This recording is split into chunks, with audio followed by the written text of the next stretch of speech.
In 1979, a seemingly quiet event involving renowned broadcaster and natural historian David Attenborough led to the economic and demographic crisis in China today.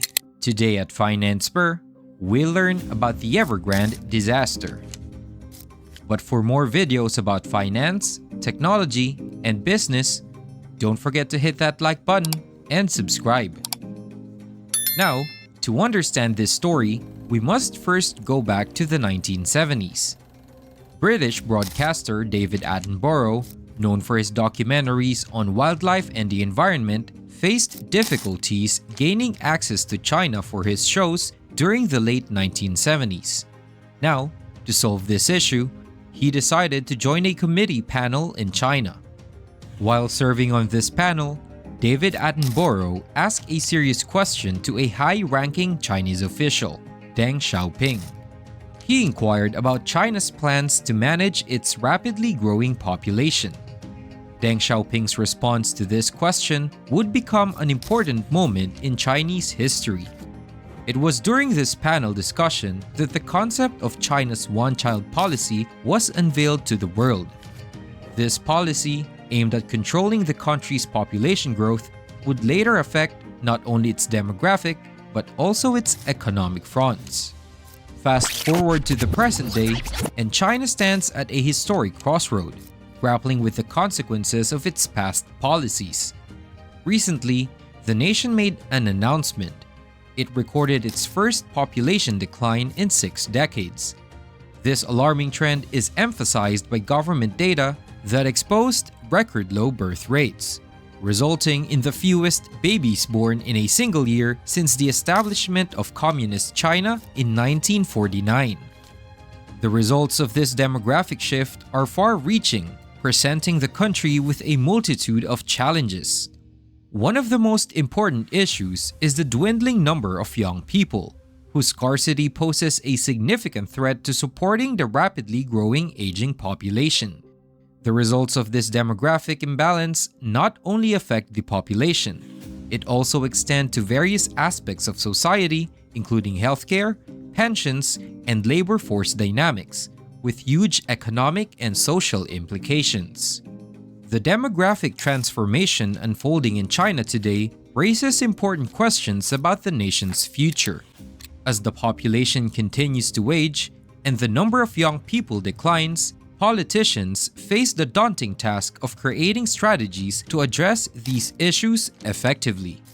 The nation must grapple with how to provide essential services and care for its elderly citizens while stimulating economic growth and innovation at the same time. This demographic challenge also emphasizes the need for comprehensive policy adjustments, including potential revisions to the one-child policy and measures to incentivize family planning. The path that China chooses to navigate this historic demographic shift will not only shape its domestic landscape, but will also have significant results for its role on the global stage. Adding to these challenges was the data leak in July 2022 that exposed an overcounting of the Chinese population by over 100 million people. This revelation further complicates the situation, as it means there are fewer young people in China than previously believed. So with the population declining, how does Evergrande fit in the picture? With the increasing population back then, many developers expected that China would experience a continued population boom. Chinese property developers, including Evergrande, had been building housing projects in anticipation of a population boom that never happened. The Chinese real estate market is a pillar of the nation's economy. This sector, which accounts for approximately 30% of China's GDP and holds about 70% of the country's wealth, plays a critical role in both economic stability and individual wealth accumulation. However, the dramatic downturn in its market has sent shockwaves across various sectors. At the center of this turmoil lies Evergrande, once considered one of China's largest and most influential property developers. With an extensive portfolio of over 1,300 real estate projects spanning more than 280 cities, and housing a staggering 12 million people, Evergrande was a titan in the industry. But the company's ambitious expansion strategy, coupled with its dangerous reliance on debt, has led to a debt burden exceeding $320 billion, making it the world's most indebted real estate company. The financial problem that Evergrande now finds itself in has forced the company to file for bankruptcy, a move that has sent shockwaves through global markets. Moreover, this crisis has also resulted in the arrest of high-ranking officials associated with the company. And there is a growing concern and apprehension that this situation could be similar to the infamous Lehman Brothers moment that triggered the global financial crisis in 2008. The results of Evergrande's financial collapse extend far beyond the company itself.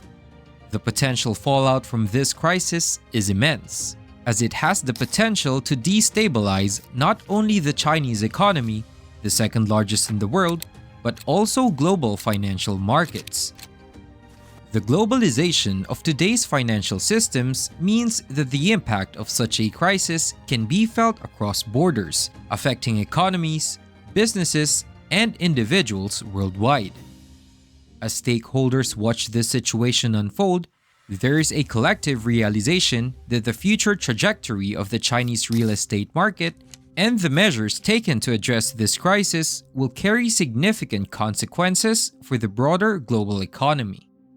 So with the apparent crash of the Chinese housing market and tons of property without an owner, what can we expect in this growing bubble? Only time will tell. To conclude, the origins of China's current economic and demographic challenges can be traced back to that fateful 1979 panel with David Attenborough. While it may seem like an unrelated event, it set in motion a series of decisions and policies that have led to the complex and interconnected crisis facing China today. The country now faces the monumental task of finding solutions to address its demographic imbalance and stabilize its real estate market, with significant damage to both its domestic and global economic standing. But for more videos about finance, technology, and business, don't forget to check out our channel. Also, don't forget to subscribe and click that notify bell for upcoming videos. For now, this is Finance Spur. Have a great day.